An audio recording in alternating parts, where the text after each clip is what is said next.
When I was 11 years old, I decided I was going to make a video game that would dethrone the Call of Duty series. It was my favorite series at the time, so I was very inspired to make something similar. It was going to be this old war-themed FPS game, but aliens would invade every single match.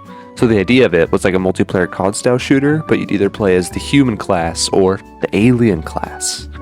Unfortunately for 11-year-old me, I was extremely dumb, and I didn't have any idea the amount of work it took into making a video game, so that dream died very quickly, and I just decided to keep playing video games and see what actually talented people could create with enough hard work and discipline.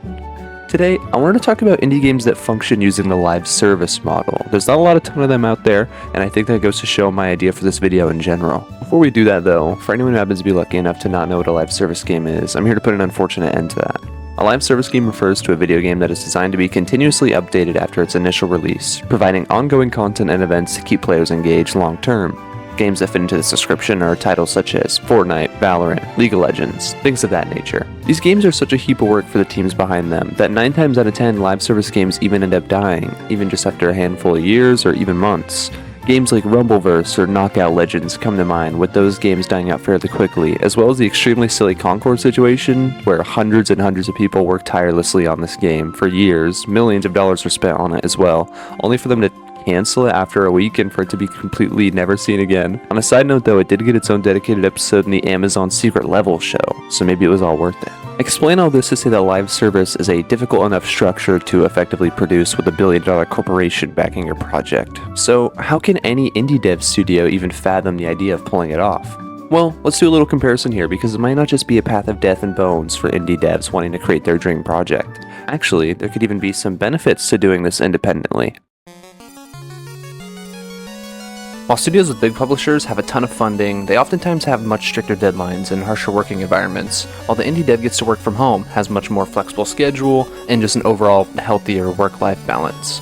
Working as an indie dev on a game, you definitely have much more flexibility and creative freedom with design choices of your game, as well as every little detail you'd like to change. You can go full all out. If you like to change the UI of your game, the menu interfaces, sound design, everything is in your hands as an indie dev. But at the same time, every single thing is in your hands. And yeah, you might have a more flexible schedule since there's no boss looking over your shoulder or some entity of a publisher forcing a work crunch to get the game out on time, ultimately rushing it and forcing your team to release something before it's ready.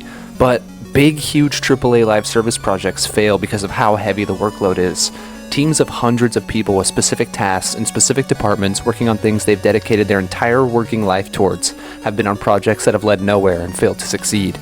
With this in mind, constant updates, communication, bug fixes, balancing, and so many more things that need to be constantly addressed and attended to for a live service game to succeed can seem way too heavy for just one person. Oftentimes, live service indie games just fall out of scope for a single person or even a small team. If you were to watch any indie game developer speak about the process of creating games and the easiest path to success, they all start with the idea of scope. The scope of a game is the main bones of a project. It's the outline and the plan of creating something manageable with the highest chance of success.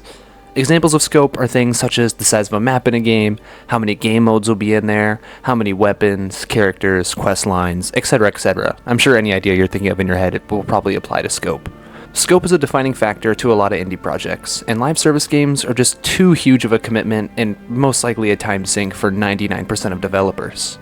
Now, with that out of the way, think of a live service game you really enjoy right now. Something you've sunk a nice chunk of your personal time into, and something, regardless of your frustrations with aspects of the game, in your mind you still think fondly of and could recommend to somebody in confidence. Now that you have that game in your mind, what is the thing that brings you back to this game over and over again?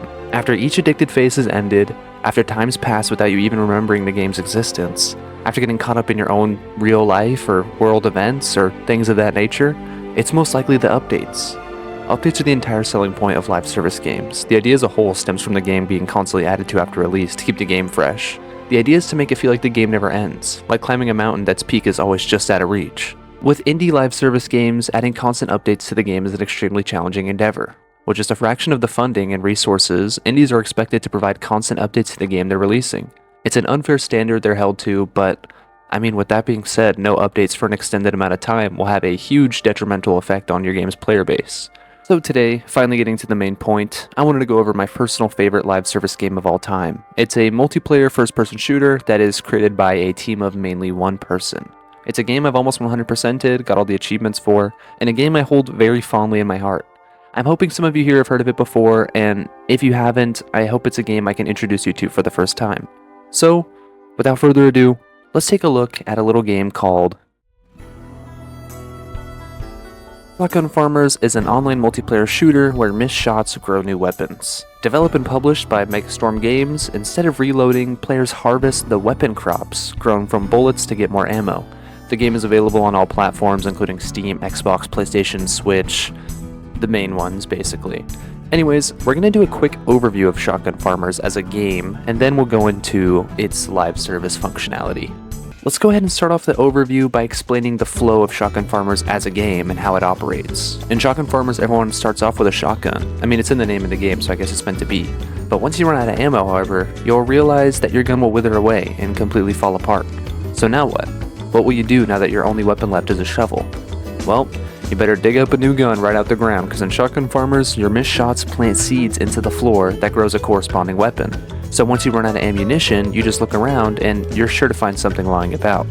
It's a very simple game, but it flows so fluidly and it's always moving at a breakneck pace. It's extremely well designed. You can tell these little details are meticulously crafted by the game's creator. Something that Shotgun Farmers also excels at is its map selection. Shotgun Farmers has an extremely concrete map pool with a very high standard of quality due to the amount of time poured into each one. With a team of just mainly one guy, Quasi, he actually does an extremely impressive job of creating and designing all these maps. They all tend to follow a 3-lane system like a very popular first-person shooter franchise out there. I won't say them by name, but I'm sure you can think of it. It's nothing groundbreaking, but they're interesting enough to keep the flow of the game always at a constant pace. Some maps have a certain spot where you can kind of just chill out and camp, but since the game is always pushing you to the next weapon, it never really allows for a passive playstyle. Let's start with the map Oceanside. Oceanside is a Hawaiian-themed island map with palm trees and tropical huts. I wanted to take a look at this one first because it's one of the ones that stands out to me the most. It's a very pretty and tropical island, and the vibes here are totally awesome. At first I thought this map was a bit different from the rest, but when you take a deeper look at it, it still holds the same 3-lane structure. Let me talk with a little more depth here for a sec. When the game starts, you find yourself at either the entrance of the village or the volcano side. From there, we have 3 lanes we can choose from to push the other team and force a confrontation. Let's title the lanes A, B, and C. Lane A would be the center plaza of Oceanside from both sides of the spawn. Lane B would be the outside path under the rocky overpass, and Lane C would be through the village house and volcano. Now, I almost ruled out Oceanside being a 3-lane map, but when I took a closer look, it's because that C lane is very small. It goes out from the volcano, behind the village, and then back into the village. That does give Oceanside a little bit of a wonky feel, but the map is still extremely fun because, guess what? All the buildings on the map are climbable. The rooftops almost open up an entire layout entirely, one that gives you a complete advantage for being on top of. I'm not an Oceanside lover or anything, but I'm never upset playing this map. It's really fun, it just isn't my first choice. I'm not going to cover every single map in Shotgun Farmers, just because I feel like that would be super redundant, so I only want to cover... No, I'm not covering anymore. I wrote way more than I needed to for this map section, and I was completely hammering home the same point, is that all the maps help the flow of the game extremely well, and they are all extremely fun to play, and they all have their own pretty cool aesthetic. Okay, never mind, I was reading over the script again, and I wrote a pretty good point, so we're just going to go over one last map. Okay, we're going to take a look at the map Forest Side. This map perfected the 3-lane structure in Shotgun Farmers, in my opinion, and it totally highlights the game's selling point. Let's take a look at each individual lane for here. Starting off with Lane A is the center of the camp. Each team starts at their respective end of Lane A. Lane A is a straight arrow lane that is completely the main focus of the map. It's an open-ended campsite with tons of trees to hide behind and even a little vantage point up there to climb on top of. And tons of environmental hazards you can use to your advantage as well. Lane B is the side with the watchtower. Like I touched on with the Oceanside map, having verticality in a PvP focused game is extremely important to the flow of the game. If everyone's just running around on a Minecraft super flat world, then things really wouldn't be that fun, would they? Forest Side has a watchtower connected to a zip line that goes back into Lane A, which adds such a nice flow and change to the map. It really spices things up and makes the map flow in a very fast way. One moment you'll be down in Lane A and someone from the watchtower can be shooting down at you, but if you go to push them, there's a super high chance that they'll be gone by the time you even get up there. So your best shot is by having good aim and a weapon with the range to reach the tower and do enough damage to kill them as well. If you do this and you actually clear the tower, then maybe it's time to rotate up there for yourself and then, stay up there until your weapons run out of ammo. I hope by explaining this little situation, you can understand how much fun this game can be when you're playing with players who also understand the same thing. Shotgun Farmers has tons of game modes, bringing you a bunch of variety so that the game doesn't get stale. Your FPS staples are here, such as a team deathmatch, free-for-all, hardpoint, capture the flag. Some of these have their own little farming theme twist. Capture the flag is now capture the pig. There's also a game mode called capture the chicken, which I'm sure you get the idea. But I think my favorite game modes are the seasonal ones. Shotgun Farmers has a battle pass and season systems, which we definitely will get into later, but for now I just want to touch on the seasonal game modes. During Valentine's Day, there's a strawberry bow game mode, where the only weapon is the strawberry bow. During Halloween, there's a special horde mode event, and during Christmas, there's a special one too. I just forgot what it was, my bad. Not to mention, there's always weekly stuff going on, such as Big Head Snipers as an example, a gun game mode, prop hunt, tons of silly little things to keep the community engaged. There's a plethora of things to play in Shotgun Farmers, however, I'm extremely disappointed and dissatisfied with the absence of one particular mode. There's no ranked play in Shotgun Farmers. With all these game modes and all these things to do, I would absolutely love a ranked game mode in Shotgun Farmers, and I'll be blunt here, I have about 112 hours in Shotgun Farmers, almost all the achievements on Steam, and the only reason I don't play more is because the game just isn't challenging enough for me. I know hearing that might make you think, this guy needs to chill out a little bit, and you're probably right. But I honestly feel like bringing a ranked game mode to Shotgun Farmers could bring a huge wave of players over who would love to compete. Now, let's take a look at a live service game with a huge company behind it, Valorant. It's the only other multiplayer FPS that I dabble in consistently, and I would say about 80% of its players interact with the competitive scene. It makes it feel like every time you log in, you make some progress. Forward or backwards, that's totally up to the session. But it pushes players to understand the game on a level that isn't really necessary if you're just playing casually.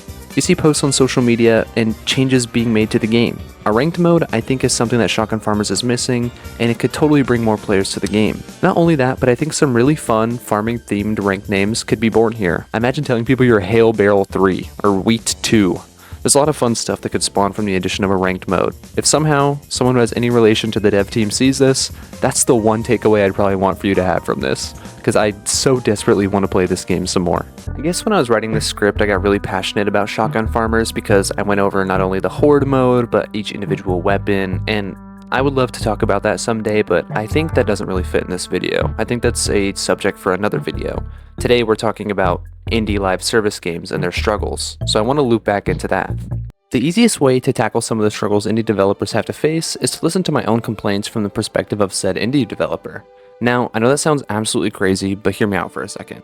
When you were in kindergarten, becoming a human being, one of the core ideas they teach you is to treat others how you wish to be treated. I know, throwback to kindergarten, very mature and intelligent of me, but I want to face some of my own criticism, so let me make a point here. Let's take my ranked argument from 2 seconds ago and face it head on like I was the creator of Shotgun Farmers. Let's say that a player has completed everything in my live service game. Let's hear them out on what they have to say and see what we can do to fix it.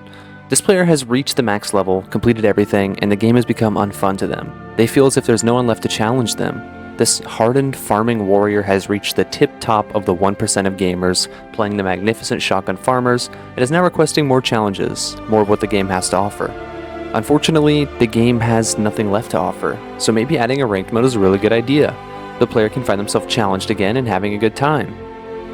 However, these players are the top 1% of players. That means 99% of players aren't facing this exact issue.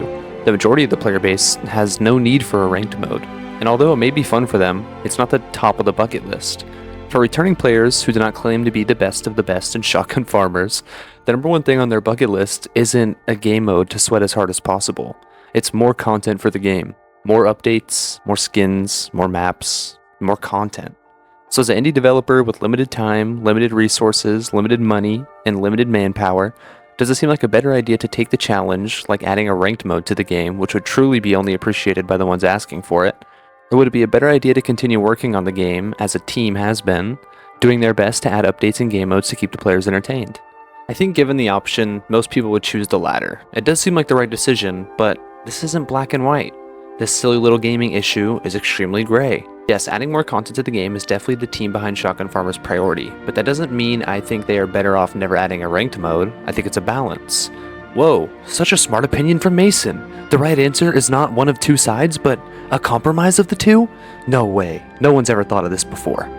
I know. I'm quite the genius, but don't you laugh at me yet. I want to explain my thinking as someone who tries to understand all parties involved.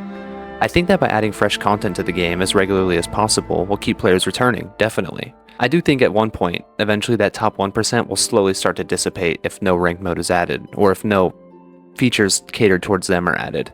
And yeah, I'm sure you're thinking, that sucks, but after all, isn't 1% of player base practically nothing? And you would be right about that.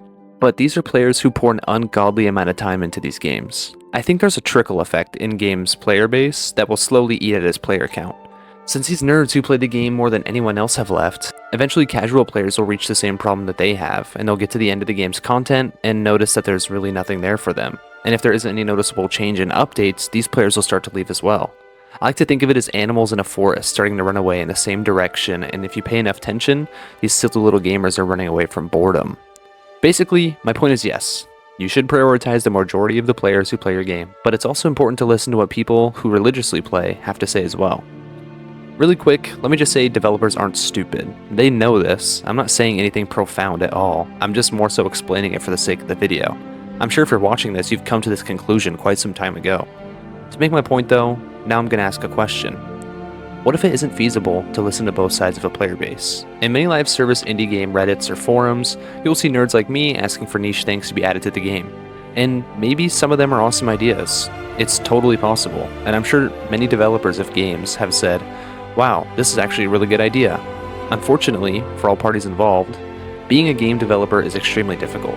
It's much easier to sit in a game's Reddit forum or Discord or make a YouTube video complaining about something than actually making a game and adding something to it. Maybe there are certain games that could add things that are totally easy to implement, things the games community have been asking for since forever, but I wouldn't know. Being an indie developer of a live service game seems like one of the least appealing jobs in the world to me. But as a player, and as someone who really just wants to see the best for a game I really enjoy, it sucks not seeing the things I'd like to be added to the game be implemented, as well as not having any reason to return to the game I used to be so fond of. My whole point of this video was to say making an indie live service game is hard. A point that is crystal clear from the get-go, but hopefully now you have a new perspective at least a little bit. Anyways, that's all from me. If you enjoy, subscribe. If you didn't, that's okay too, I guess. Not really though, you should sub.